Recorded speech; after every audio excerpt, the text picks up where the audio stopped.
கடவுள் அதிசயம் தான் நடத்துறாரு. ஆனா அந்த அதிசயம் சாதாரணமான விஷயம் இல்ல. நீங்க நினைக்கிற மாதிரி ஏதோ மிராக்கிளா நடக்கணும்னு அவசியமே இல்ல. மூச்சு விடுறோம், நம்ம கிட்ட இருந்து வெளியில போன மூச்சு ஞாபகமா நம்ம மூக்குக்கு வருது. அது மறந்து போய் இன்னொருத்த மூக்குக்கு போச்சுன்னு வச்சுங்க, நிலைமை என்ன ஆகும்? அது கரெக்டா அதே ஓட்ட வழியா உள்ள வந்து மறுபடியும் டேங்னு உட்காந்துக்குது. நீங்க மூச்சை முயற்சி செய்யாம உட்காந்து பாருங்க, எந்த முயற்சியும் பண்ணாமையே பாருங்க, அது பாட்டுக்கு அப்படியே போயிட்டு திரும்பி அது பாட்டுக்கு மூக்கு வழியா வந்து அப்படியே உள்ள வரும். அது மாத்தி அடுத்த மூக்குல அட்ரஸ் தெரியாம போயிடுச்சுன்னு வச்சுங்க, 7ஆம் நம்பருக்கு பதிலாக 8ஆம் நம்பருக்கு போய் நம்ம கதவு தட்டுற மாதிரி இன்னொருத்த மூக்குக்குள்ள போயிடுச்சுன்னு வச்சுங்க, கதை கந்தலா போயிடும். இப்ப இதெல்லாம் அதிசயம் இல்லையா? நான் ஒரு தடவை மலேசியால இருந்து விமானத்துல வந்துகிட்டு இருக்கிறேன். ஒரு மத பிரச்சாரம் பண்ற ஒரு பெண்மணி 29 வயசு இருக்கும். அது அவங்களே சொன்னது. இல்ல உனக்கு எப்படி அடுத்தவங்க வயசெல்லாம் தெரியும் நீங்க கேட்க கூடாது இல்லையா? அவங்களே சொன்னது. அவங்க அழகான பெண்மணி, இது நானே சொல்றது. பக்கத்து உண்மையை பேசிடணும். பக்கத்துல வந்து உட்கார்ந்து இருக்காங்க அந்த மலேசிய விமானத்துல பக்கத்து சீட்டு. அவங்களுக்கு தெரியுது நான் யாருன்னு தெரியுது. அவங்க மதத்தோட பிரச்சாரத்தை என்கிட்ட ஆரம்பிச்சிட்டாங்க. மெதுவா அதெல்லாம் சொல்லி உங்க லைஃப்ல அதிசயம் நடந்திருக்கா, அற்புதம் நடந்திருக்கா அப்படி மெதுவா ஆரம்பிச்சாங்க. நான் என்ன சொன்ன தெரியுங்களா? இந்த வர்மா, இந்த விமானம் அந்தரத்துல பறக்குது, அதுவே பெரிய அதிசயம். அதை விட பாரு எனக்கு எவ்வளவு அதிர்ஷ்டம் பாரு, என் பக்கத்துல நீ வந்து உட்கார்ந்துருக்க. இதை விட முக்கியம் என்னன்னா, என்னோட வர வேண்டிய மனைவி இன்னைக்கு வரல. இதை விட பெரிய என்ன அதிசயம் நடக்கணும்? இதை விட பெரிய என்ன அற்புதம் நடக்கணும்? என்ன சார் நீங்க இப்படி எல்லாம் பேசுறீங்க அப்படின்னாங்க. ஆமா, நீ தான் குழந்தை மாதிரி பேசுற. கடவுள்லாம் ஏதோ மிராக்கிள் நடக்கணும், அதிசயம் நடக்கணும் அப்படின்னு நினைக்கிற, அதெல்லாம் கிடையாதுமா. இறை என்பது இயற்கையின் குரல். அது ஒரு பூ பூத்தலை விட அழகான விஷயம் உலகத்தில் இருக்கிறதா? ஒரு பூ பூத்தலை விட கடவுளின் கையெழுத்து பூவில் அல்லவா எழுதப்பட்டிருக்கிறது? ஒரு பூ மொக்க விழுந்து பூவாக வருகிற போது அதில் கடவுளின் கையெழுத்து போடப்படுகிறது. அப்படி ரசிக்கணும். பெரிய அதிசயம் நடந்தாதான், அற்புதம் நடந்தாதான் கடவுள்னு. மதம் அந்த விஷயத்திலேயே பல பேர் மாயையில் சிக்கி இருக்கிறார். வாழ்க்கையுடைய நெறிமுறைகள் ரொம்ப அழகா சொன்னாரு. நம்ம சாப்பிடுற சாப்பாட்டுல கூட நமக்கு பாருங்க என்ன அவசரம். ஆர்வம் சொன்னார். என்கிட்ட பல பேர் சொல்லுவாங்க, அவனுக்கு என்ன தெரியும், திங்கத்தான் தெரியும்னு சொல்லுவாங்க. நான் சொல்றது உண்டு, எவனுக்குமே திங்க தெரியாது. இந்த உலகத்துல எவனுக்கும் சரியா திங்க தெரியாது. இப்ப நான் சொன்னா உங்களுக்கு கோவம் வரும், மறுத்தா அதை பத்தி எனக்கு என்ன கவலை, எனக்கு 62 வயசு ஆச்சு, இனிமே யாரு கோவப்பட்டா எனக்கு என்ன? யாருக்குமே திங்க தெரியாது சார். ஒண்ணு இல்ல, நம்ம இலையில வைக்கிறாங்க இல்லையா, ஒரு பேசிக் விஷயம் உணவுல நமக்கு தெரியல. சமைத்த உணவையும் சமைக்காத உணவையும் சேர்த்து சாப்பிடக்கூடாது. நம்ம என்ன பண்றோம், கேரட் பச்சையா, வெங்காயம் பச்சையா, அதோட சாப்பிடக்கூடாது. நீங்க ஆரோக்கியமா நீண்ட நாள் வாழணும்னு நினைச்சா சமைத்த உணவு தனியான நேரத்தில் சாப்பிடணும், சமைக்காத உணவு தனியாக. கேரட்டோ ஏதாவது ஒண்ணு சாப்பிடுறோம்னா அதை சாப்பிட்டு 45 நிமிஷம் இடைவெளி கொடுத்துட்டு தான் அப்புறமா நம்ம சமைச்ச உணவுக்கு போடும். நம்ம அதை ஒரு நாள் கூட பின்பற்றதே இல்லை. சில பேர் சாப்பிட்ட உடனே 1/2 டஜன் வாழைப்பழத்தை அப்படியே உள்ள சொல்றான். எப்பா, பழத்துக்கு ஆசிட் வேண்டாம்டா. பழம் ஜெரிக்கிறதுக்கு குடல்ல இருந்து வெளியே வர்ற அந்த வாயு, அந்த அமிலம் தேவை கிடையாது. அது வந்து அந்த பழத்தை வீணாக்கிடும், புளிக்க வைக்கும் பழத்தை. நீங்க பழம் சாப்பிடுறியா, அது ஆசிடே இல்லாம டைஜஸ்ட் ஆகி வெளியே போகக்கூடியது, தனியா சாப்பிடணும். இது ஒரு பேசிக் விஷயம். பாருங்க, 4000 5000 வருஷமா நம்மால் சாப்பிடுறான், இது ரெண்டையும் சேர்த்து சாப்பிடக்கூடாதுன்னு தெரியலையே.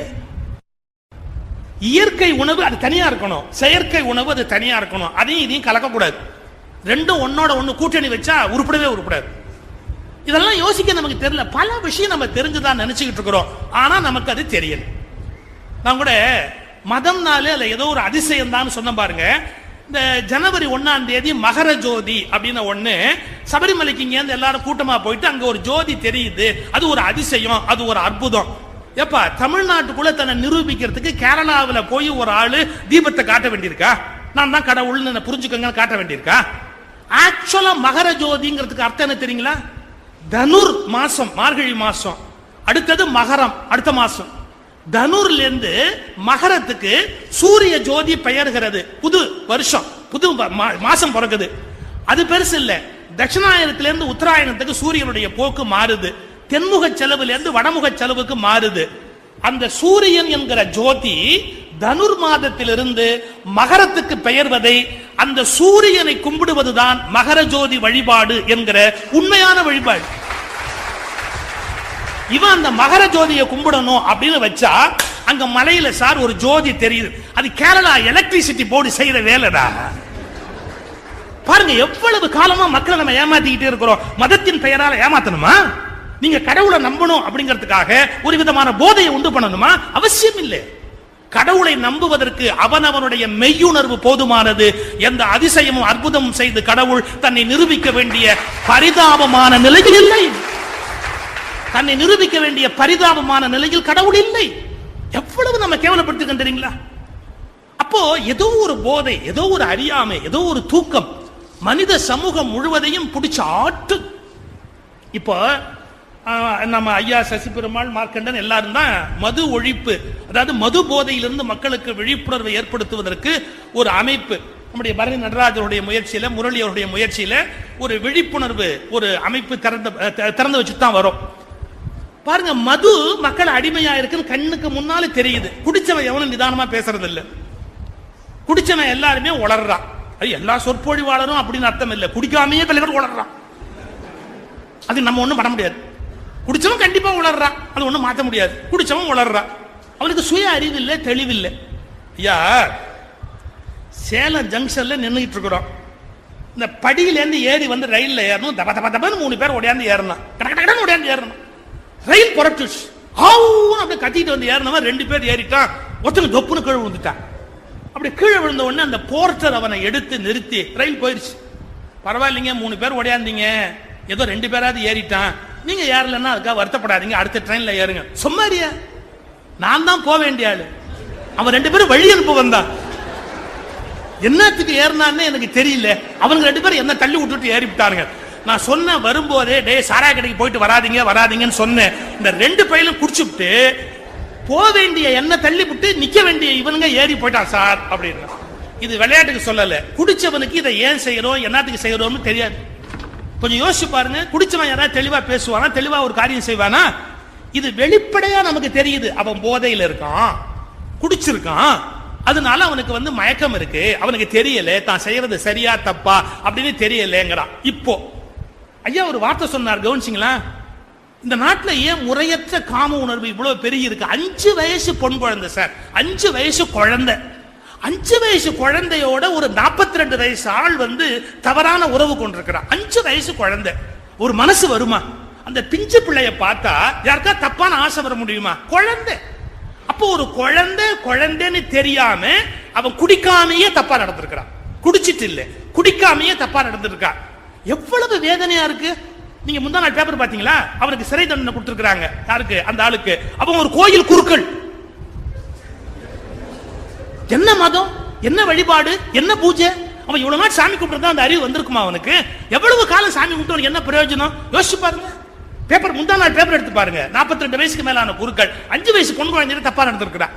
எவ்வளவு கொடுமை இது. 10 ஆண்டு சிறை கொடுத்திருக்கிறான். 10 ஆண்டு சிறை. அப்போ என்ன? அவன் குடிக்கல, குடிக்காமையே எப்படி அப்படி புத்தி போச்சு? அதாவது இந்த சப்ரஸ்ட் செக்ஸ், சின்ன வயசுல இருந்து வக்கரமான ஒரு செக்ஸ் அப்படியே மனசுல அழுத்தி அழுத்தி அழுத்தி அழுத்தி அழுத்தி அது கீழே போய் அது எப்படி பிஹேவியரா வெளிப்படுது அப்படின்னு கேட்டீங்கன்னா அவனுக்கே தெரியாது. நல்லா யோசிச்சு பார்த்தா கொஞ்சம் அவன் இதை முடிஞ்சு அரெஸ்ட் ஆகி வெளியே வரும்போது அவனுக்கு தெரியாதா, ஐயோ ஒரு சின்ன பிள்ளைக்கு நம்ம தப்பா நடந்திருக்கிறோம், இது ரொம்ப யோசிச்சு பார்த்தா தப்பு, இதை செஞ்சிருக்க கூடாது. அவனுக்கே தோணுமா தோணாதா? ரைட். அவனுக்கே இது தப்புன்னு தெரியுது. என் வார்த்தையை கவனிங்க. அவனுக்கே இது தப்புன்னு தெரியுது, ஆனா அதை செய்யாம இருக்க முடியலையே. அப்போ ஏதோ ஒரு தூக்கத்தில் இருக்கிறான். இப்ப தூக்கத்தில் நீங்க ஏதாவது செஞ்சா தெரியுமா? தூக்கத்தில் ஒருத்தர் நடக்கிறாரு, ஏதாவது தெரியுமா? தூக்கத்தில் ஒருத்தர் வளர்றாரு, ஏதாவது தெரியுமா? தூக்கத்தில் எது செஞ்சாலும் யாருக்கும் தெரிய போறது இல்லை. அப்ப தூக்கத்தில் செஞ்சது அவனுக்கு தெரியாத மாதிரி அந்த கணத்தில் அவன் தூங்கி கொண்டிருந்தான். எது? அந்த கணத்தில் அவன் விழிப்படையல, விழிப்படையாம அந்த காரியத்தை செய்யறான். இப்ப நான் சொல்ல போற செய்தி உளவியல் ரீதியாக ரொம்ப ஆழமானது. கண்ணை திறந்து விழிச்சுட்டதால நம்ம விழிச்சுட்டோன்னு பொருள் அல்ல. நம்ம எல்லாருமே ஒரு வகையான தூக்கத்தில் இருக்கிறோம். இப்படி இப்படி இங்க இருந்து ஆரம்பிக்கிறேன். காலேஜில் படிக்கிற பசங்க, பள்ளிக்கூடத்தில் இப்ப பரீட்சைக்கு படிக்கிற பசங்க காலையில 5 மணிக்கு எந்திரிக்கணும் அப்படின்னு அலாரம் செட் பண்ணிட்டு படுப்பாங்க இல்லைங்களா? நைட் அலாரம் வைப்போம், காலையில எந்திரிச்சு படிக்கலாம் அப்படின்ற எண்ணத்துல நாம அலாரம் செட் பண்ணுவோம். நான் அது ஒரு கல்லூரியில பேசும்போது கேட்கிறேன், தம்பி காலையில எந்திரிக்கிறதுக்காக நீ அலாரம் செட் பண்ற 5 மணிக்கு, காலையில அலாரம் அடிக்குது, 5 மணிக்கு கரெக்டா அலாரம் அடிக்குது. அலாரம் அடிச்ச உடனே இவன் திருப்பி அடிச்சுட்டான். இது அலாரத்தை இவன் திருப்பி அடிச்சுட்டான். அப்புறம் எப்படி அடிக்கும்? அது முதல் தடவை அடிச்சதே சிவபுண்ணியம். இப்ப 2வது தடவை அலாரம் அடிக்குமா? அடிக்கல. அது இவன் தூங்கிட்டான். தூங்கி 7:45 மணிக்கு எழுந்தோ, ஐயோ பாப்பா நான் பாரு படிக்க முடியல, வேணா போச்சே, பதறான். இத சொல்லிட்டு நான் காலேஜில் கேட்டேன், இரவு 10 மணிக்கு அலாரம் வைத்து விட்டு படுத்தவன் நான். காலை அலாரம் அடித்த போது அதை திருப்பி அடித்தவன் நான். இந்த 2 நானில் எந்த நான் நிஜமான நான்? அடிச்சது நான் தான், அலாரம் அடிச்சப்ப திருப்பி அடிச்சது நான் தான். 2மே நானா எப்படி சார் இருக்க முடியும்? 2 நான் தான். இந்த 2 நானில் எந்த நான் நிஜமான நான்? நான் ஒரு காலேஜில் பேசும்போது இதை கேட்கிறேன். ஒரு பையன் சொல்றான், நான் அவன் இல்லை. இதெல்லாம் இப்ப பசங்களுக்கு வாய் நல்லா வந்துருச்சு, நான் அவன் இல்லைன்னு பேச தெரியுது. ஆனா ஆழமா யோசிக்கணும். 10 மணிக்கு அலாரம் செட் பண்ணது நான் தானே, காலம்பரை அடிச்சப்ப திருப்பி அடிச்சது நான் தானே. ஒரு வித்தியாசம். செட் பண்ண போது இருந்த நான் என் கான்சியஸ் மைண்ட், வெளி உலகத்துக்கு தெரிந்த மேல் மனம், அந்த கான்சியஸ் மைண்ட் அலாரம் செட் பண்ணிச்சு. காலையில நம்ம எழுந்த உடனே 5 மணிக்கு எழுந்து படிக்கலாம் அப்படின்னு இந்த லேசா விழிச்சிருக்கிற மனசு செட் பண்ணுச்சு.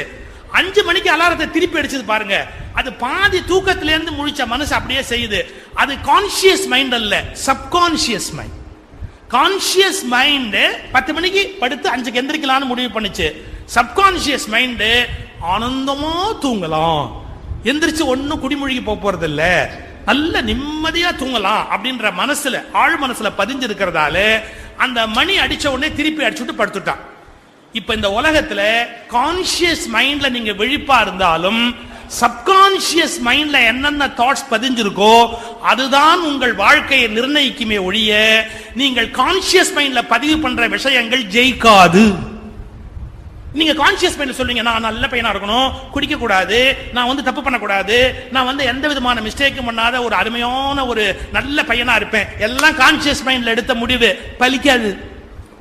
சப்கான்சியஸ் மைண்ட் லெவலுக்கு அது போனாதான் பலிக்கும். இதத்தான் சப்கான்சியஸ் மைண்டுக்கு போகலன்னா அவன் தூங்கிக்கிட்டே இருக்கிறான்னு பொருள். அவனை தட்டி எழுப்பியவர்கள் தான் விவேகானந்தரை போன்ற வள்ளலாரை போன்ற ஞானிகள். விழித்திரு விழித்திரு விழித்திரு என்றார். Arise, awake, விழிமின். இதெல்லாம் சப்கான்சியஸ் மைண்ட்ல யார் தூங்கிட்டு இருக்கிறானோ அவனை தட்டி எழுப்புறாங்க. எந்திரிப்பா, தூக்கத்திலிருந்து எந்திரிச்சா போறாது, மயக்கத்திலிருந்து எந்திரி. தூக்கத்திலிருந்து எந்திரிச்சா போறாது, மயக்கத்திலிருந்து எந்திரி. ஒரு ஆச்சரியம் சொல்லட்டுங்களா? சப்கான்சியஸ் மைண்ட்ல என்ன பதிவா இருக்கோ இட் டிசைட்ஸ் யுவர் ஃபேட். அதுதான் உங்க வாழ்வின் விதியை நிர்ணயிக்கிறது. கான்சியஸ் மைண்ட்ல 1000 விஷயம் இருக்கலாம், சப்கான்சியஸ் மைண்ட் விடாது. ஒரு சைக்காட்ரிஸ்ட் ஒருத்தனை படுக்க வச்சுட்டு மெதுவா ஆழ்நிலை தூக்கத்துக்கு கூட்டிட்டு போயிட்டார். அப்படியே கூட்டிட்டு போயிட்டார் தூக்கத்துக்கு. இதுக்கு சைக்காட்ரிஸ்ட்லாம் தேவையில்லை, சொற்பொழிவாளரே போதும். தூக்கத்துக்கு கூட்டிட்டு போறதுக்கு ரொம்ப ஈஸியா முடியும் இல்லையா? அவர் சைக்காட்ரிஸ்டும் கூட. எனவே எல்லா சொற்பொழிவாளர்களும் சைக்காட்ரிஸ்ட் அப்படி கூட வச்சுங்க. அப்படியே ஆழ்நிலை தூக்கத்துக்கு கூட்டிட்டு போனார். அவன் ஆழ்நிலை தூக்கத்துக்கு போனதுக்கு அப்புறம் ஒரு காரியம் பண்ணார், குறும்பா ஒரு காரியம் பண்ணார். தலகாணி இருக்கீங்களா, தலகாணி எடுத்து அவன் கையில கொடுத்தார். கொடுத்துட்டு சொன்னார், இது உன் காதலின்னார். சப்கான்சியஸ் மைண்டு முழிச்சிருக்கும் ஆழ்நிலை தூக்கத்துல. ஆனா சைக்காட்ரிஸ்ட் சொல்ற எல்லாமே அப்ப வேதமா தெரியும். சும்மா ஒரு கல்லை கொடுத்துட்டு இது நவரத்னம்னா இறுக்கி பிடிச்சிருவான். ஏன்னா அவ கமாண்டுக்கு அவ்வளவு வலிமை உண்டு. அந்த தூக்கத்துக்கு போனதுக்கு அப்புறம் இவர் என்ன சொன்னாலும் அது அப்படியே கேட்கக்கூடிய ஒரு உணர்வு வந்துடும். தலகாணி எடுத்து கையில கொடுத்தார், இது உன் காதலின்னார். அந்த காதலியை கொஞ்சற மாதிரி கொஞ்சிக்கோ அப்படின்னார். அவன் கொஞ்சறான், தலகாணியை கொஞ்சறான். கொஞ்ச நேரம் கழிச்சு என்ன பண்ணாரு, வேற விஷயம் பேசிக்கிட்டு அந்த தலகாணியை வாங்கி அந்தாண்ட வச்சுட்டார். ஆனா தூக்கத்திலிருந்து எழுப்புறதுக்கு முன்னாடி ஒரு இன்ஸ்ட்ரக்ஷன் கொடுத்தார். என்ன கொடுத்தார் தெரியுங்களா? மறுபடியும் சரியாக 8:30 மணிக்கு நீ உன் காதலியை கொஞ்ச வேண்டும். எப்படி? அந்த தூக்கத்திலே அந்த இன்ஸ்ட்ரக்ஷன் கொடுத்துட்டார். சரியாக 8:30 மணிக்கு உன் காதலியை மீண்டும் நீ சந்தித்து கொஞ்ச வேண்டும் அப்படின்னு கொடுத்துட்டு அந்த தூக்கத்திலிருந்து மெதுவா தட்டி அவனை எழுப்பிட்டார். இவன் எந்திரிச்சான், இவர்கிட்ட பேசிக்கிட்டு இருக்கிறான். என்ன நடந்ததுன்னு உனக்கு தெரியுமானார். ஒன்னும் தெரியாதுங்க, நான் பாட்டு தூங்கிக்கிட்டே இருந்தேன். தூங்கிக்கிட்டா இருந்தா இது பேசிக்கிட்டே இருக்கார். 8:30 மணி ஆகுது, வாட்ச் அந்த கடிகாரத்தில் 8:30 மணி அடிக்குது. சார் அப்படியே பரபரன்னு எந்திரிக்கிறான். என்னமோ இப்படி தேடுறான், அப்படி தேடுறான், அங்க தேடுறான், இங்க தேடுறான். இவர் கேட்கிறாரு, என்னப்பா தேடுறேன்? சுமாருங்க சார், சுமாருங்க சார். அவனுக்கு என்ன தேடுறோம்னே தெரியல, பரபரப்பா தேடுறான். அப்படி இப்படி தேடிட்டு அவர் என்ன பண்ணிருக்காரு, ஷெல்ஃபுக்குள்ள வச்சு கதவை சாத்தி இருக்கார். அப்படியே நேரா போனான், அந்த கபோர்டை திறந்தான், அந்த தலாணி எடுத்தான், கட்டி அடிச்சு முத்தம் கொடுத்துட்டான். கொஞ்சம் ஒரு 2 நிமிஷம் கொஞ்சம் முடிச்சதுக்கு அப்புறம் கேட்டார், இப்ப நீ என்ன பண்ண? அவன் பார்க்கறான் தலகாணி, என்னன்னு தெரியலீங்க, அப்படி பண்ணணும்னு தோணுச்சுன்னா, உன் சப்கான்சியஸ் மைண்ட்ல நான் அந்த விதைய போட்டுட்டேன். சப்கான்சியஸ் மைண்ட்ல விதை போட்டாச்சுன்னா நீ என்னதான் கான்சியஸ் மைண்ட்ல இருந்தா கூட உள்ளேந்து அந்த காரியத்தை அதை நடத்திடும். குடிக்கிறது இல்ல, தப்பு பண்றது இல்லைன்னு கான்சியஸ் மைண்ட்ல நீங்க என்ன முடிவெடுத்தாலும் பலிக்காது. சப்கான்சியஸ் மைண்ட் லெவல்ல அது போய் உட்கார்ந்தாதான் உங்களால் வாழ்வின் தோல்விகளில் இருந்து ஜெயித்து வெளியில் வர முடியும். அதைத்தான் எழுமின் விழிமின், அந்த தூக்கத்துல இருந்து ஏஞ்சி வெளியே வாடா அப்படிங்கிறாங்க. அது சுலபம் இல்லை, அது சுலபம் இல்லை. ஏன்னா அந்த லெவல்ல கொண்டு போய் போட்டீங்கன்னா சார் நல்லதும் சப்கான்சியஸ் மைண்ட்ல போயிட்டா ரொம்ப பவர்ஃபுல். இப்ப நான் ஒரு ஓப்பன் சீக்ரெட் சொல்லட்டுமா? ஒரு மனுஷன் ஏதோ ஒரு பிரச்சனை வரும்போது, கல்யாணம் ஆகி பொண்டாட்டி வந்துட்டா, பிரச்சனை வரும்போதுன்னு சொல்லிட்டு என்ன சொல்றேன், கல்யாணம் ஆகி பொண்டாட்டி வந்துட்டாங்க. இது ரெண்டையும் அப்படியே சம்பந்தப்படுத்தக்கூடாது, கொஞ்சம் தனித்தனியா சம்பந்தப்படுத்திக்கணும். கல்யாணம் ஆயிடுச்சு, மனைவி வந்துட்டா, என்னமோ ஒரு நாள் கோவத்துல சொல்றா, பாருங்க ஒண்ணு இந்த வீட்டுல உங்க அம்மா இருக்கணும், இல்லாட்டி நான் இருக்கணும். இவன் இருக்கணுமா இல்லையாங்கிறத பத்தி கவலையே கிடையாது. இவன் ஒப்புக்கு சப்பானி இருந்தா என்ன இல்லாட்டி என்ன, பாருங்க ஒண்ணு இந்த வீட்டுல உங்க அம்மா இருக்கணும், இல்லாட்டி நான் இருக்கணும், ஒரு முடிவு பண்ணுங்க. பாருங்க அவன் தடுமாறுவான், அப்படியே ஒரு மாதிரி தடுமாறுவான். சும்மாரு யார் எவ்வளவு மோசமான பையனா இருந்தா கூட சார், அம்மாவை வீட்டை விட்டு அனுப்பணும்னு சொன்னா தடுமாறுவான் சார். அதுவே அப்பாவை அனுப்பணும்னா அவளை தடுமாற மாட்டான். ஏன்னா அப்பாவுடைய ஹோல்டு ரொம்ப கம்மி, வீட்டுக்குள்ள அப்பாவுடைய ஹோல்டு ரொம்ப கம்மி. ஆனா தாயாருடைய அந்த ஹோல்டு இருக்கு பாருங்க, பிடிமானம் ஜாஸ்தி. இதை நான் இன்னும் உடைச்சு சொல்லட்டுமா? பையனே என்னமோ தப்பு பண்றான், பையன் ஏதோ வம்பு பண்றான், அப்பா புத்தி சொல்லணும்னு நினைக்கிறாரு. எனக்கு தெரிஞ்ச 100க்கு 90 அப்பாவுக்கு பையன்கிட்ட பேசவே பயம், பேசவே பயம். புத்தி சொன்னார்னா அவன் இவர் கதையை ஆரம்பிச்சிருவான். அதுக்காக என்ன சொல்லுவார் தெரியுமா? மனைவியை கூப்பிடுவார், ஏய் இங்க வா, இங்க வா, உன் பையன் பண்றதெல்லாம் சரியில்லை, நீ அவனுக்கு புத்தி சொல், இதெல்லாம் வேண்டாம்னு சொல், நீ சொன்னா கேளு, அவனுக்கு போய் புத்தி சொல். அந்த அம்மா கேட்பாங்க, ஏன் நீங்களே சொல்றது? அந்த அம்மாக்கு நல்லா தெரியும் இவர் சொன்னா அவன் கேட்க மாட்டாங்கிறதுக்கு. இப்பதான் அதை செலிப்ரேட் பண்ணுவாங்க அவங்க, ஏன் நீங்களே சொல்றது அப்படின்னு. நான் சொன்ன அவனுக்கு புரியலையா? நான் சொன்னா அவன் கேட்க மாட்டான், அதை சொல்லுங்க. அந்த அம்மாக்கு அந்த வாக்குமூலம் வாங்குறது அவ்வளவு சந்தோஷம். நான் சொன்னா அவன் கேட்க மாட்டான். மன்னிச்சுக்கங்க, 100க்கு 60 ஆம்பளையாவது இந்த வார்த்தையை வீட்டுல யூஸ் பண்ணிருப்பான். நான் சொன்னா அவன் கேட்க மாட்டான் பையன்ட்ட, நான் சொன்னா அவன் கேட்க மாட்டான், ஆனா நீ சொன்னா கேட்பான். எப்படி சார்? தாயார் சொன்னா கேட்பான், தகப்பன் சொன்னா கேட்க மாட்டான்னு. மகாத்மா காந்தி பையன் கூட கஸ்தூரிபா சொன்னா கேட்பான், காந்தி சொன்னா கேட்க மாட்டான். ஏன்? அம்மாங்கிற ரோல் எப்படி, தாயார்ட்ட அப்படி ஒரு பிடிமானம் இருக்கு. எப்படி வந்தது அது? ஒரே காரணம், அப்பா கான்சியஸ் மைண்ட ரூல் பண்றார், அம்மா தான் சப்கான்சியஸ் மைண்ட ரூல் பண்றா. அதனால தான் அவளுக்கு மகா மாயான்னு பேர். சாஸ்திரத்துல பார்வதிக்கு, சாஸ்திரத்துல பராசக்திக்கு மகா மாயான்னு பேரு. ஏன்னா சப்கான்சியஸ் மைண்ட ஹோல்டு வச்சிருக்கிறவ தாயார் தான். ஏன்னா நம்ம குழந்தைய தூங்கணும் இல்ல, 6 மாசம் 8 மாசம் 10 மாசம் அம்மா மடியில படுத்திருந்தோம்.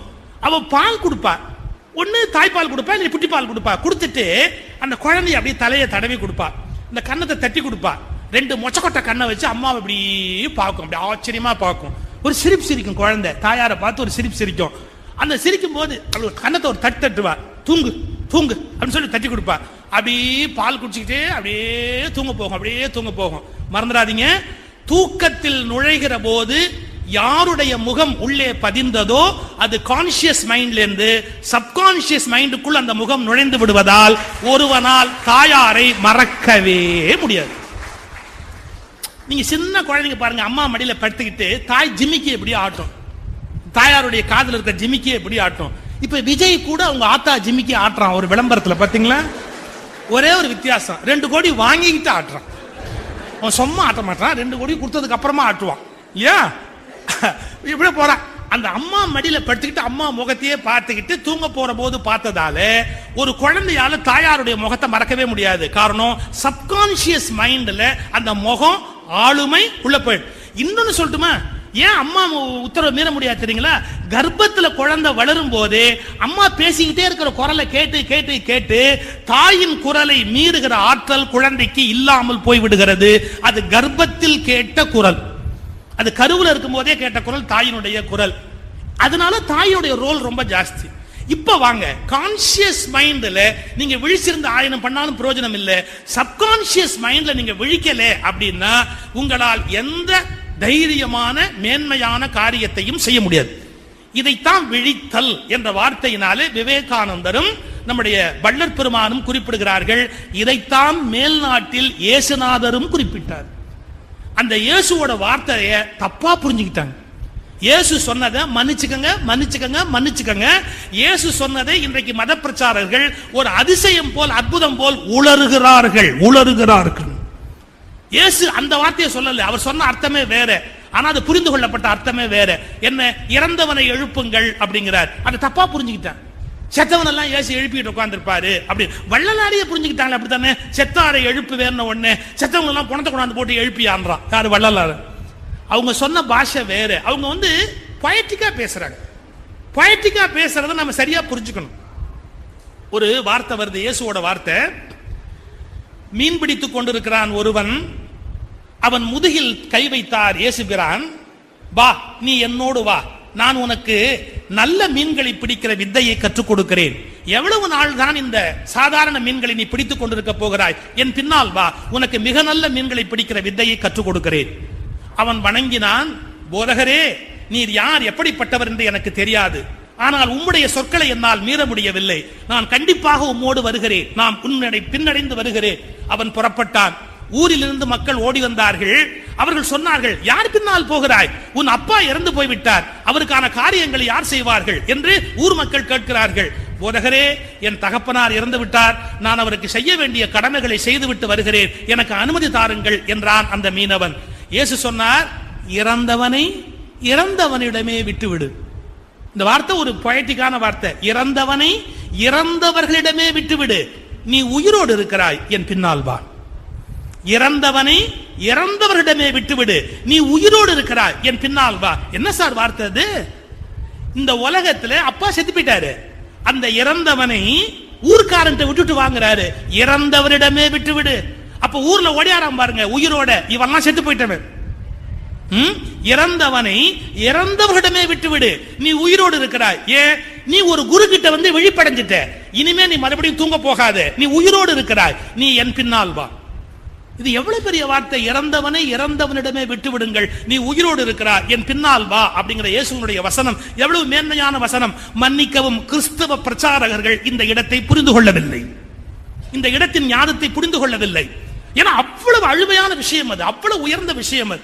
இந்த உலகத்துல பல பேர் பிறந்துட்டான்டா, செத்து போயிட்டான்டா, அவன் அதுல இருந்து எழுப்ப வேண்டியிருக்குடா. நீ எழுச்சிட்ட, உன்னை வீழ்ச்சிட்ட, இனிமே நீ அவங்க பின்னாடி போகாது. இது விழிப்பிலேயே பெரிய விழிப்பு. என்ன?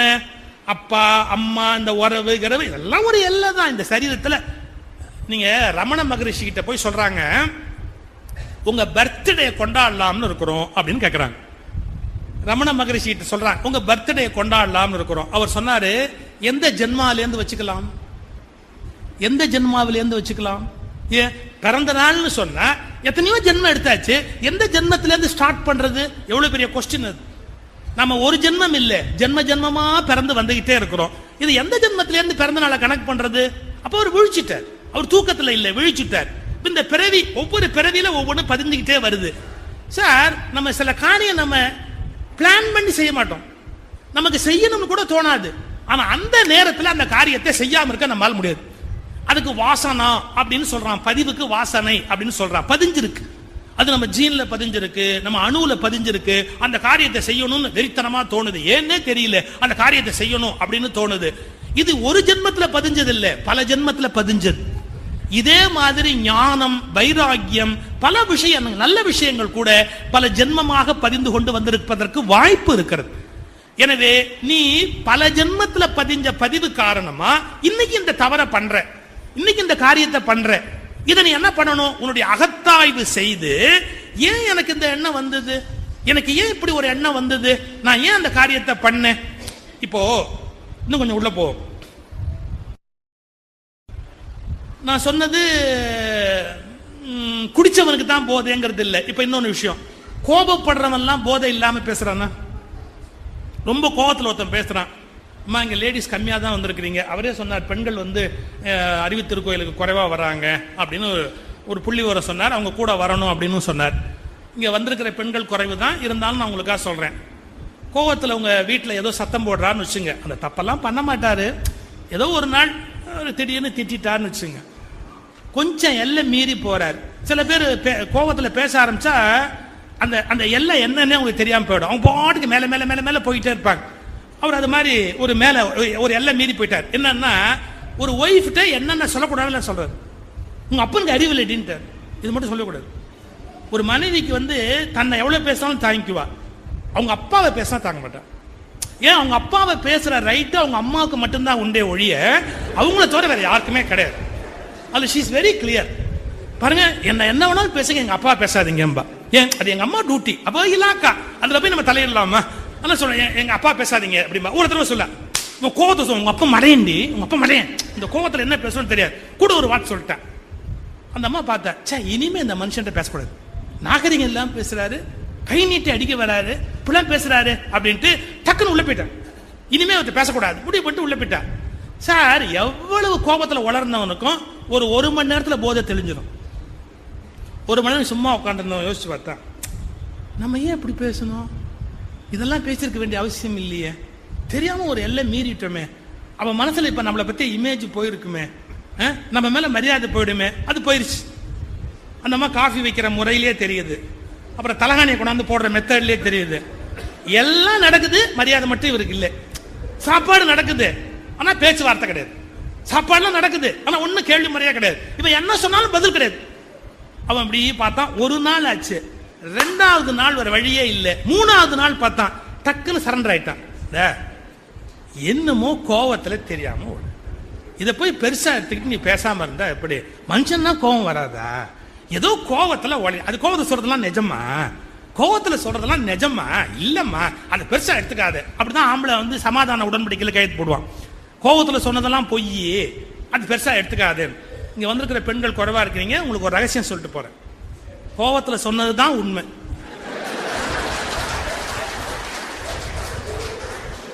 திருட்டு பய இத்தனை நாளா உங்களுக்கு தெரியாம மறைச்சு வச்சிருந்தா, அந்த கோபத்துல டோர் டபோல்னு திறந்து எல்லாம் வெளியே வந்து கொட்டிருச்சு. இப்ப நான் சொல்றது பொய்யே கிடையாது. அவன் அந்த கோபத்துல சொன்னா பாத்தீங்களா, அவ்வளவும் மனசுல ரொம்ப நாளா வச்சிருக்கிறான். அத சொல்லல, திருட்டு பையன் மறைச்சு மறைச்சு மறைச்சு மறைச்சு வேஷம் போட்டான். இப்ப உடைச்சிட்டான், எல்லாத்தையும் சொல்லிட்டான். இப்ப கோபத்துல அவன் பேசினது என்ன? இப்ப குடிகாரன் உளர ஆரம்பிச்சோன்னா எல்லா உண்மையும் வெளியே வரும் பாத்தீங்களா? நல்ல கவனிங்க. இப்ப கோபத்துல சொல்றதும் குடியில சொல்றது எப்படி ஒன்னாச்சு? என் வார்த்தை ரொம்ப சிம்பிள். குடி எப்படி ஒரு போதையோ, கோபமும் அப்படி ஒரு போதைதான். குடி எப்படி ஒரு போதையோ, கோபமும் அப்படி ஒரு போதை தான். அந்த கோபத்துல இருக்கிற கிக் இருக்கு பாருங்க, 100 மில்லியில கூட கிடையாதுங்கிறான். கிடையாதுங்கிறான், கிடையாதுன்னு சொல்லல, கிடையாதுங்கிறான். அந்த கோபத்தில் நம்ம கோபத்துக்கு 4 பேர் பயப்படுற போது அப்படி ஒரு போதை ஏறும். அப்படியே நான் சொல்றேன்ல அப்படின்பா. இந்த கோபம் அந்த பாடுபடுத்தும். நீங்க நல்லா யோசிச்சு பாருங்க, கோபம் மெதுவா போதையில தானே கொண்டு போய் விடுது. இப்போ கோபத்திலேருந்து வெளியே வரணும், காமத்திலேருந்து வெளியே வரணும், பயத்திலேருந்து வெளியே வரணும் அப்படின்னா நீங்க விழிப்பு நிலையில் இதுல எல்லாம் வெளியே வர முடியாது. விழிப்பு நிலை இப்ப இருக்கிற நிலை, நான் சொல்றது கான்சியஸ் மைண்ட்ல இருக்கிற ஒரு விழிப்பு நிலையில நீங்க தவம் பண்ணி அகத்தாய்வு பண்ணி, அதான் அழகா சொன்ன, அகத்தாய்வு பண்ணாம தவம் வராதுன்னாருல. நீங்க உள்ள போய் அந்த உள்ள இருக்கிற எண்ணங்கள் எல்லாம் தூக்கி அப்படியே குப்பையை தூக்கி வெளியே போடுச்சு. எனக்குள்ள எவ்வளவு பெரிய மோசமான ஜூ இருக்குது, எனக்குள்ள எவ்வளவு மோசமான எண்ணம் இருக்கு, ஏன் இப்படி எனக்குள்ள இப்படி ஒரு எண்ணம் இருக்கு அப்படின்னு அதை எடுத்து தூக்கி வெளியே போட்டுட்டு அவாடா அப்படின்னு அந்த சப்கான்சியஸ் மைண்ட்ல இருந்து குப்பையை தூக்கி வெளியே தள்ளிட்டா, அப்புறம் அந்த அதுல இருந்து முழிச்சு வெளியே வரீங்க பாருங்க. அந்த விழிப்பு தான் உங்களை ஞானியாக ஆக்க முடியும். ஏன்னா அது உள்ள நீங்க அப்படியே சிக்கிக்கிட்டே இருந்தீங்கன்னா, என்னதான் வெளியில பூஜை பண்ணாலும் என்னதான் சாமி கும்பிட்டாலும் என்ன ஆகும்னு கேட்டா, நீங்க இதெல்லாம் முடிச்சுட்டு கொஞ்ச நேரம் ஆன உடனே உள்ள இருந்து அதை ஏஞ்சி உட்காந்து. நான் இப்படி சொன்னா பல பேர் வருத்தப்படுவாங்க. எவ்வளவு பெரிய மகான்கள் எல்லாம் காமத்துல வீணா போயிருக்காங்க பாருங்க, எடுத்து வரலாறு படிங்க. நீங்க ஆழ்வார்கள் வரலாற்றுல இல்லையா, நாயன்மார்கள் வரலாற்றுல இல்லையா, திருநீலகண்டம்னு நாமத்தை சொல்லக்கூடிய பக்குவம் பெற்ற ஒருத்தர் பிராஸ்டியூட் வீட்டுக்கு போயிட்டு வரலையா? நம்ம சும்மா கதையில எல்லாம் பூசத்த கூடாது. அதெல்லாம் இல்ல, ஒரு நாள் தெருவழியா போனாரு, அவ எச்ச துப்பிட்டா, இப்பெல்லாம் கதை கொண்டாந்துருக்கா கிடையாது. சேக்கிழார் பெரிய புராணத்தை கிளியரா எழுதுறார். பெரிய சிவனடியார் தான் திருநீலகண்ட நாயனார், ஆனா இன்பத்துறையில் எளியராகி. He was very weak in sex. He was very weak in sex. ஓபனா அட்மிட் பண்றார். அவர் திருநீல கண்டரு சாமி கும்பிடுறாரு. விப்ர நாராயணர் தாசி வீட்டு வாசல்ல போய் நிக்கிறாரு. யாரு? விப்ர நாராயண் ஆழ்வார். ஆழ்வார் தாசி வீட்டு வாசல்ல போய் நிக்கிறாரு. கதவை தர கதவை தர கதவை தர, நான் உள்ள வரணும், உன்னோட இருக்கணும் அப்படின்னு வெக்கத்தை விட்டு பிச்சை எடுக்கிறாரு. இதுல பெரிய கூத்து, காசு கொடுக்காம உள்ளோட மாட்டேன்ட்டார். இதுக்கு ஸ்ரீரங்கம் பெருமாள் போய் பணம் கட்டிட்டு வந்தார். ஏன் இந்த பயலை திருத்தணுங்கிறதுக்கு அவருக்கு தலையெழுத்து கோயில் தங்க வெட்டில் இருக்கு இல்லையா, தங்க வெட்டில கொண்டு போய் உள்ள கொடுத்து அந்த பயலை உள்ள விடு அப்படின்னார். வேற ஒண்ணும் பண்ண முடியாது. பாருங்க, இவ்வளவு பெரிய லெவல்ல மேல போனவங்க மனசுல கூட காமம்ங்கிற அழுக்கு இருக்கு. அது இன்னைக்கு பதிஞ்சது இல்ல, அது எப்பவோ பதிஞ்சது. ஜென்ம ஜென்மமான யாத்திரையில எப்பவோ பதிஞ்சது. இன்னும் சொல்ல போனா அப்பனும் ஆத்தானும் சந்திச்சு கரு உண்டான போது பதிஞ்சது. அதை இவர் எப்படி மாற்ற முடியும் sir? At the time of making, நான் உண்டாகிற போது வார்த்தை கவனிங்க, நானே அப்ப இல்ல, எங்க அம்மா உடம்புல பாதி, எங்க அப்பா உடம்புல பாதியா இருக்கிறேன். நான் இணைஞ்சு எங்க தாயார் கருவுல வந்து ஒன்னா உண்டாகிற போது, நான் உண்டாகிற போது அப்பங்கிட்டே இருந்து 10 விஷயம், ஆத்தா கிட்டே இருந்து 50 விஷயம், அப்பங்கிட்டே இருந்து 50 விஷயம் சேர்ந்து தானே சார் வந்திருக்கிறேன். அது எங்க அப்பாவுக்கு எந்த, அவங்க அப்பா எத்தனை அப்பாட்டே இருந்து வந்து பரம்பரை பரம்பரையா மேல போற இடத்துல இருந்து வந்திருக்கலாம். யாரு கண்டா? அது எதை எடுத்துக்கிட்டு வரணும் யாருக்கு தெரியும்? நம்ம பரம்பரையில ஒரு கொலகார தாத்தா இருந்து குடி எடுத்திருப்பான். அந்த தாத்தா எவனையும் விட்டுட்டு நம்ம மேல வந்து உட்கார்ந்துருப்பான். வரிசையா 3 தலைமுறையை விட்டுட்டு நம்ம ஜீன்ல ஏறி வந்து உட்காந்துக்குவான். நமக்கு யாரையாவது கொலை பண்ணணும்னு தோணும். நம்ம எவ்வளவோ அடக்கி அடக்கி வச்சிருந்தா கூட யாராவது ஒருத்தரையாவது கொலை பண்ணணும், ஒரு நாளாவது கொலை பண்ணணும்னு அந்த தாத்தா உள்ளேந்து ஜீன்ல இருந்து குடு குடு குடு குடுன்னு உட்காந்து பண்ணிட்டே இருப்பான். இவனை எப்படி ஜெயிக்கிறது?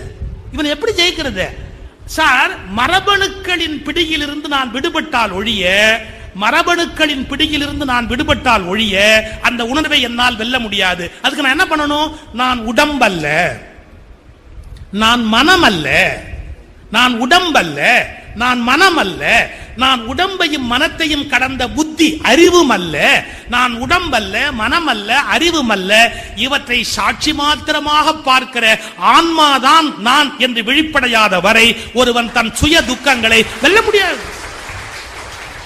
இவைகளை சாட்சி மாத்திரமாய் பார்க்கிற ஆன்மாவன்றி நான் வேறு எதுவும் இல்லை அப்படிங்கிற தெளிவு பெற்றால் மட்டுமே உங்க ஜீன்ல இருந்து ஏற்படுற ஒரு ஆசையை நீங்க ஜெயிக்க முடியும். இல்லாட்டி எப்படி ஜெயிக்க முடியும்? அது உள்ளே இருந்து கொட கொட கொட கொட குறைஞ்சிக்கிட்டே தான் இருக்கும். அதை வெல்லுவது முடியலையே. விரதம் இருக்கிறேங்கிறான், விரதம் இருக்கிறேன். எனக்கு ஒரு பெரிய பாடகர் சார், அவர் அந்த காலத்தில் பக்தி பாட்டெல்லாம் போடுவார். நானும் அவரும் கோபிச்செட்டிப்பாளையத்தில் ஒரு வீட்டில் தங்கி இருந்தோம். அப்ப என்ன சொன்னாங்க, காலையில நாங்க டிஃபன் சாப்பிட்டு வந்தோம். அவர் வந்தார். வந்த உடனே சொன்னாங்க, அருமையான டிஃபன் சாப்பிடுவாங்க. அவர் டக்குன்னு ஒரு ஸ்லிப்ல ஒரு வாட்ஸ், கிருத்திகை விரதம் நான் சாப்பிட மாட்டேன், கிருத்திகை விரதம் சாப்பிட மாட்டேன் அப்படின்னாரு. அவருக்கு தபேலா வாசிக்கிறவன் ஒருத்தர் இருக்கிறான், பயங்கரமான ஆள். அவன் அப்பதான் சாப்பிட்டு உள்ளே இருந்து வந்தான். அவன் சொன்னான், அண்ணா இந்த மாதிரி கேசரி உலகத்துல கிடைக்காது, பாருங்களேன் இந்த வாசனையை மட்டும் பாருங்களேன். சாப்பிட்டுட்டு வந்து அந்த கை கழுவி இருக்கான், ஆனாலும் அந்த வாசனையை கொண்டாந்து மூக்கு கிட்ட இப்படி வச்சு இந்த கேசரியோட வாசனையை பாருங்களேன், இந்த மாதிரி வாசனை எங்கேயான்னு நீங்க பாத்துக்கலாம் பாருங்களேன் அப்படி மூக்கு கிட்ட வச்சு இப்படி பாருங்க அப்படின்ட்டு. ஸ்வீட் மட்டும் சாப்பிடலாமா அப்படின்னு யோசிக்கிறேன். நீ கிருத்திகை தானே, முழுக்க பட்டி கிடக்க வேண்டியது தானே, அப்புறம் என்ன கேசரிக்கு மட்டும் சரி சரின்னு சொல்றீங்க, கேசரியை மட்டும் சரி சரி அப்படின்னா. அவன் சொன்னான், அதுக்காக கேசரியோட நிறுத்தப்படாது, அந்த பொங்கல்ல ஒரு முந்திரி பருப்பு போட்டிருக்கா பாருங்க, முழுசு முழுசா முந்திரி பருப்பு, அது மாதிரி நீங்க பார்க்கவே முடியாது. அப்ப என்ன டிஃபன் சாப்பிடுன்னு சொல்றியா? அவன் எங்க சொல்றான், அவர் ஆசை சொல்லுது. நீங்க நம்ப மாட்டீங்க, ஒரு 4 நிமிஷம் ஆன உடனே சரி இன்னைக்கு காலம்பரை வேற இப்ப இது இருக்கா இல்லையா, சாப்பிட்டா ஒன்னும் தப்பு இல்லை, என்ன சுவாமி என்ன கோச்சுக்கோ போற, சாப்பிட்டு போயிட்டாரு. இன்னைக்கு கிருத்திகை விரதம்னு சொன்னவரை கவுத்துட்டான். சும்மா அந்த வாசனையை காமிச்சான் பாருங்க, கவுத்துட்டான். இப்ப சாப்பிடுங்கிற ஆசை உடம்புல ஊறி இருக்க, நீங்க என்ன வெளியில இருந்து தடுத்து நிறுத்தினாலும் அது ஜெயிச்சிட முடியுமா? அது விரதம்ங்கிறது ஒரு போர்வை தான். விரதத்தை தாண்டி நான் இப்ப சொல்ற வார்த்தை கொஞ்சம் கவனிங்க. நான் எடுத்த முடிவில் இருந்து, நான் அறிவித்த உறுதியான முடிவில் இருந்து நான் விலகினால் என்னாலேயே நான் மதிக்கப்பட முடியாத ஒருவன் அப்படிங்கிற எண்ணம் வந்துட்டா நான் தப்பட முடியாதுல்ல. கிருத்திகை மேல பழி போடக்கூடாது. கிருத்திகை என்ன பண்ணும், மாசம் மாசம் வரும், அதுக்கு நாம என்ன பண்ண முடியும்? நான் சரியா இருக்கணும். என்ன, நான் சாப்பிடறது இல்லைன்னா சாப்பிடறது இல்லப்பா, சாப்பிடறது இல்லைன்னா சாப்பிடறது இல்லப்பா. சார் எங்க அப்பா அப்படி விரதம்லாம் இருக்க மாட்டார். ஆனா அவருடைய டெய்லி 4 இட்லி மிளகாப்பொடி, அவருடைய டிஃபன் அதான், வேற எதுவுமே சாப்பிட மாட்டார். 4 இட்லி மிளகாப்பொடி. காலம்பரம் அந்த சாப்பாடுனா சாதம் 11 மணிக்கு சாப்பிடுவார், கொஞ்சோண்டு ஒரு சாதம் தான் சாப்பிடுவார். சில நாள் எப்போது அதை சாப்பிடும்போது நல்லா இருக்கு நல்லா இருக்கு அப்படி நல்லா இருக்குன்னு சொல்லிட்டு எங்க அம்மாவுக்கு அதிர்ச்சி ஆயிடும். அப்படி அண்ட சராசரமே சுத்த ஆரம்பிச்சிடும். இன்னும் இந்த மனுஷன் நல்லா இருக்குன்னு சொல்லிட்டாரு, நல்லா இருக்கா இன்னும் கொஞ்சம் வைக்கட்டுமா, நல்லா இருக்குன்னு புருஷன் சொல்லிட்டானேங்கிறதுக்கா இன்னும் கொஞ்சம் வைக்கட்டுமா. எங்க அப்பா கேட்பார், அறிவு இருக்கா உனக்கு? நல்லா இருக்குங்கிறதுக்கா கூட திங்க முடியுமா? வயிறு என்ன அகலமாயிருமே? நல்லா இருந்தாலும் அவ்வளவுதான், நல்லா இல்லாட்டாலும் அவ்வளவுதான். அவ்வளவு ஸ்டபர்னா இருப்பார். ஒரு சம்பவம் சொல்லணும். பொள்ளாச்சி மகாலிங்கம் சுவாமி அபேதானந்தா, திருவனந்தபுரம் ஆசிரமம் சுவாமி அபேதானந்தா, தவத்திரு சுந்தர சுவாமிகள், கோமாரமட சுந்தர சுவாமிகள் எங்க அப்பா. எல்லாரும் அவினாசி கோயில் கும்பாபிஷேகம் முடிச்சுட்டு கந்தசாமி கவுண்டர், அவினாசி கந்தசாமி கவுண்டர் வீட்டில் டிஃபன் சாப்பிட்றாங்க. உங்களுக்கு தெரியும், கோயம்புத்தூர்காரங்க வீட்டில் மார்னிங் டிஃபன்னா கோதுமை ரவை உப்புமா இல்லாமல் இருக்காது. அந்த கொங்கு நாட்டுக்கும் அந்த கோதுமை ரவைக்கும் அப்படி என்ன ஒரு பந்தமோ, அது அது ஆண்டவரால் எழுதப்பட்டு விட்ட ஒரு பந்தம் இல்லைங்களா. இந்த கோதுமை ரவை உப்புமா வைக்கிறாங்க, கொண்டாந்து எங்க அப்பாவுக்கு வச்சாங்க. எங்க அப்பா கொஞ்சம் சாப்பிட்டார் முதல் தடவை. 2வது தடவை பரிமாறும் போது போதும் போதும் அப்படின்னா போதும். எங்க அப்பா போதும் பரிமாறுறவர் கவனிக்கல, மதிக்கல, அவர் பாட்டு போடுறாரு. எங்க அப்பா சொன்னதுதான், வானானா வானானா அப்படியே உட்காந்துட்டாரு எங்க அப்பா. அடுத்து அபேதானந்தாவுக்கு பரிமாறுறான். அவர் ஏன்னா அவர் சாப்பிடும் போது பேச மாட்டார், அவருடைய கொள்கை சாப்பிடும் போது பேச மாட்டார். அவன் பரிமாறும் போது அப்படின்னா பாருங்க, அவன் தான் வார்த்தையால் சொன்னாலே மதிக்க மாட்டேங்க, அப்புறம் எப்படி மதிப்பேன்? தட்டிட்டான் அவன் பாட்டு. சுவாமி அபேதானந்தாவுக்கு இன்னொரு கொள்கை என்ன தெரியுங்களா? சாப்பாட்டு இலையில எது வச்சாலும் வேஸ்ட் பண்ண மாட்டார்.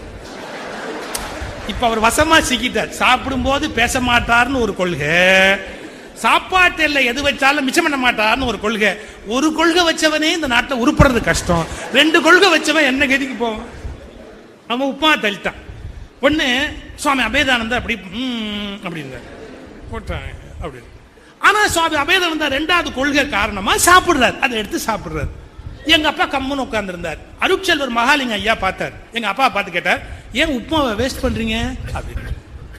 எங்க அப்பா சொன்னார், நான் வேஸ்ட் பண்ணலீங்க, அந்த பரிமாறினவர் தான் வேஸ்ட் பண்ணார், வேணும்னா அவரை கூப்பிட்டு விசாரிங்க, நான் வேண்டான்னு சொல்லிட்டேன், இனிமே அவரை கூப்பிட்டு விசாரி. மகாலிங்க எல்லாம் பார்த்துக்கிட்டு இருந்தார். சொன்னாரு, சுவாமி கூட வேண்டான்னு தான் சொன்னாங்க, அதுக்கப்புறம் போட்டுட்டான், அதை வேஸ்ட் பண்ணக்கூடாதுன்னு சுவாமி அதை வேஸ்ட் பண்ணக்கூடாதுன்னு சாப்பிடுறாங்க, நீங்க ஏன் வேஸ்ட் பண்றீங்க அப்படின்னு. எங்க அப்பா ஒரே வார்த்தை சொன்னார், அவர் சாமியார், அவருக்கு உயிர் மேல ஆசை கிடையாது, நான் குடும்பஸ்தர்.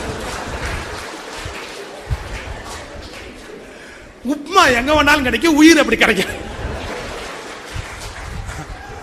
அபேதானந்தா சிரிச்சு அந்த உப்புமா எல்லார் இலையிலும் போய் விழுந்து, வாயில உப்புமா சிரிச்சு விட்டார் டக்குன்னு, அப்படியே எல்லார் இலையிலும் போய் அது விழுந்து, அதாவது பயங்கரமான காட்சி. எங்க அப்பா வானானா வானம் தான்.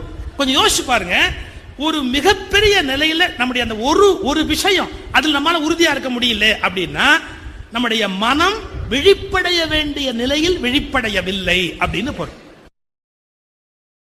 அதாவது கான்சியஸ் மைண்ட்ல விழிப்பு இருந்தா போராது, சப்கான்சியஸ் மைண்ட் அறியாம என்ற தூக்கத்தில் இருந்து விழிப்படைய வேண்டும். நான் ஒரு வார்த்தை சொல்றேன், அதை கவனிச்சுக்கிட்டு அப்புறம் சொல்லுங்க. யாரும் சுய நினைவோடு சிகரெட் பிடிக்க முடியாது. இது ஒரு சூத்திரம். யாரும் சுய நினைவோடு சிகரெட் பிடிக்க முடியாது. சிகரெட் பிடிக்கிற எல்லாருமே மெக்கானிக்கலா தான் பிடிப்பாங்க. எப்படிமா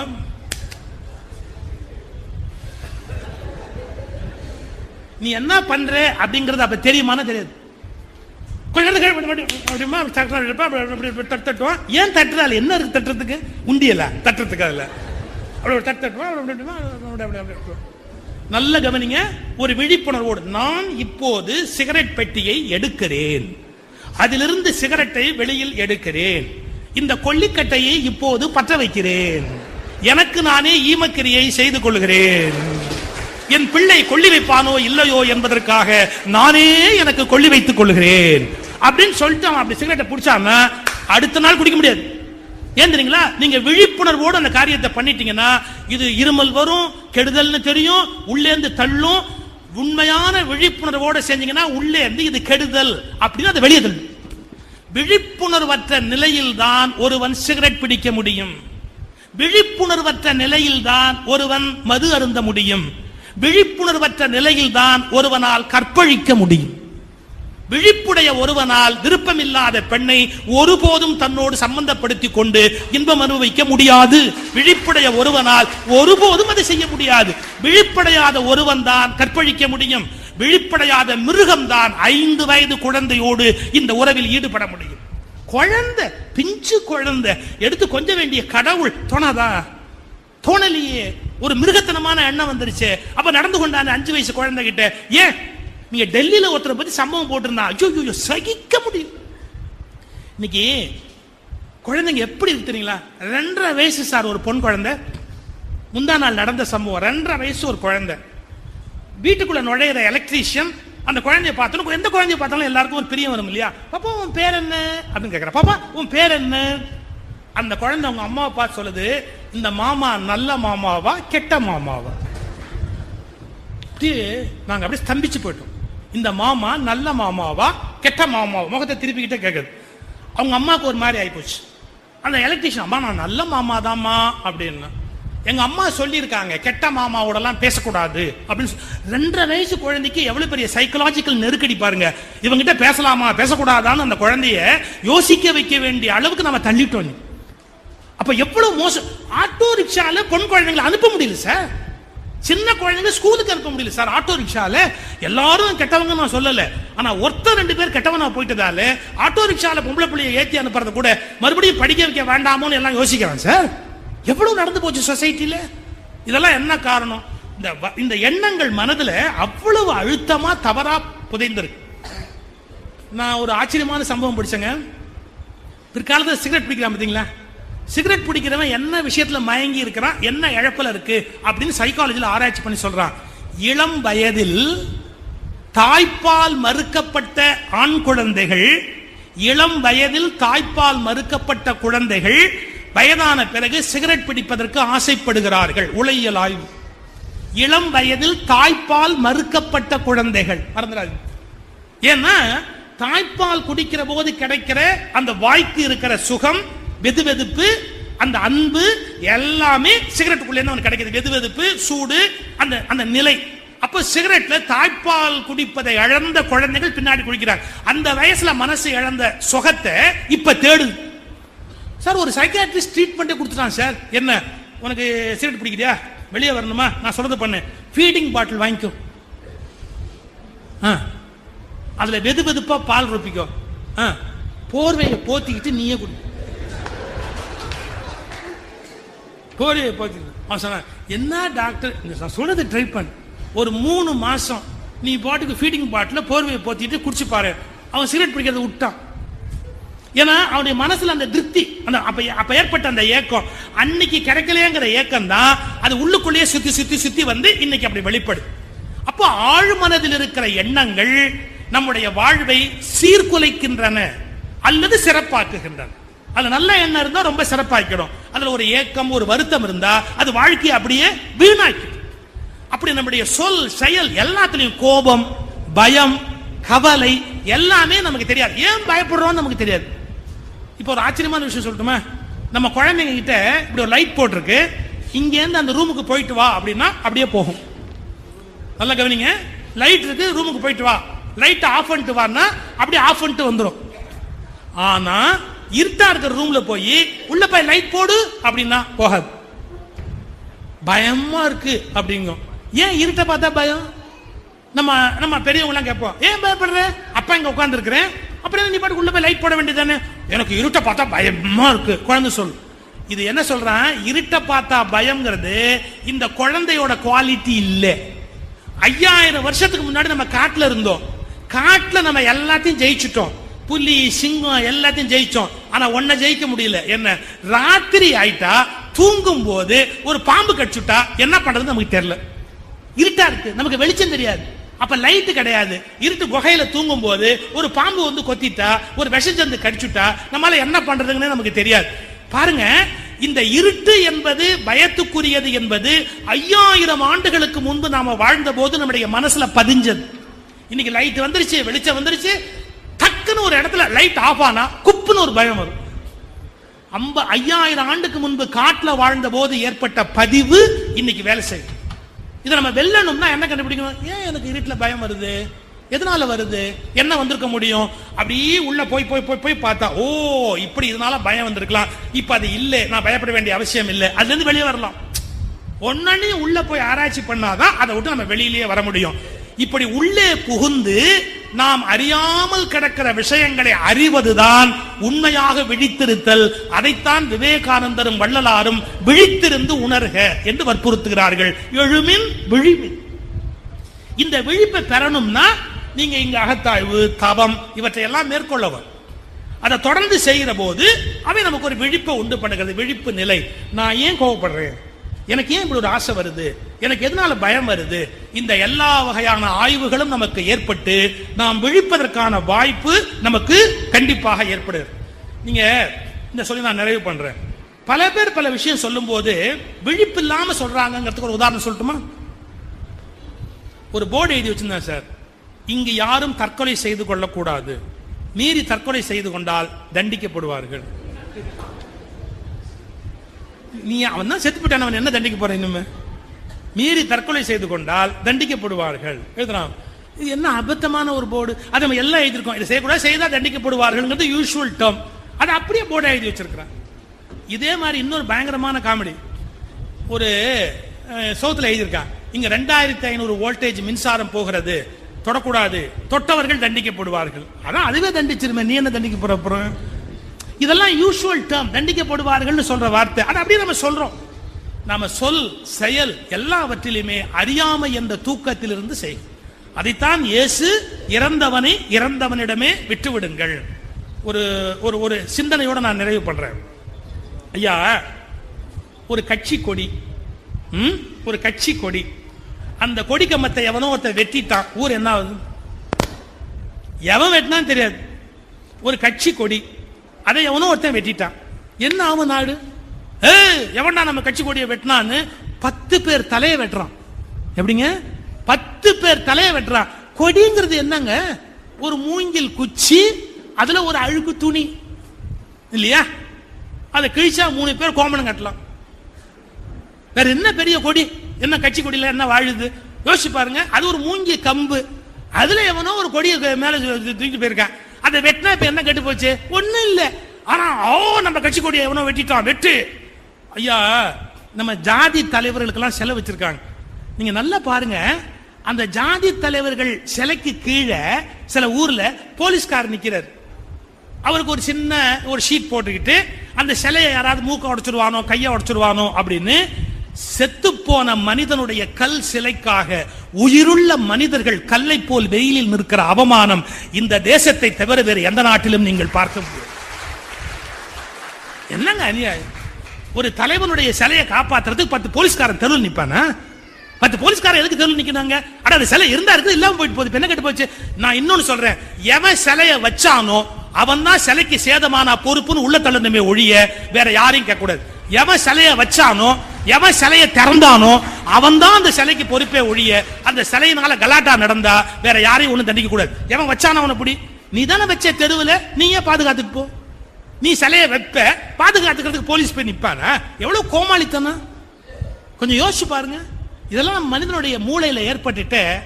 இப்படி சொல்றேன், நல்ல நல்ல பெயர்களை சொல்லி கெட்ட காரியங்களை செய்கிறோம். எப்படி? நல்ல நல்ல பெயர்களை சொல்லி கெட்ட கெட்ட காரியங்களை செய்கிறோம்.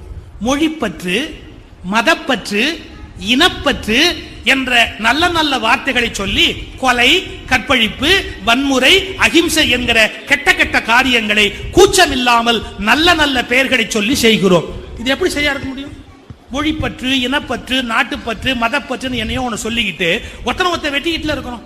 இன்னைக்கு எந்த விமான நிலையத்திலையும் நிம்மதியா போக முடியல சார். முன்னெல்லாம் விமான நிலையத்துக்கு நாங்க போனோம்னா அப்படியே போவோம், பொட்டி தூக்கி போட்டு உள்ள ஓடுவோம், ஒரு அரை மணி நேரத்துல போயிடலாம். இப்ப எந்த விமான நிலையத்துக்கு நுழையிறதா இருந்தாலும் 2 மணி நேரம் மினிமம் போயிடும். வாசல்ல ஒரு செக்கப், உள்ளுக்குள்ள ஒரு செக்கப், தடவரான் கை கால் எல்லாத்தையும் சேர்த்து தடவரான். எவ்வளவு பாதுகாப்பு, எவ்வளவு பாதுகாப்பு! ஆனா இவ்வளவு பண்ணி கரெக்டா குண்டு வைக்கிறவன் விட்டுறான்.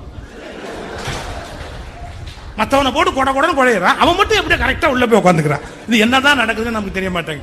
பாருங்க, ஒரு சுதந்திரமே போயிடுச்சு. ஒரே வார்த்தை சொல்லட்டுமா? இவர்கள் இந்த உலகத்தையே திறந்த வெளி சிறைச்சாலை ஆக்கிவிட்டார்.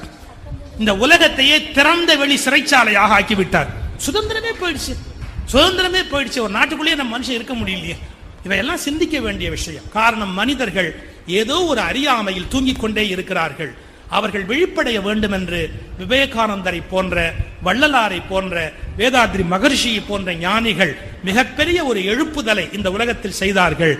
இதை மனதில் வைத்துக் கொண்டு எழுமின் விழுமின். நன்றி, வணக்கம்.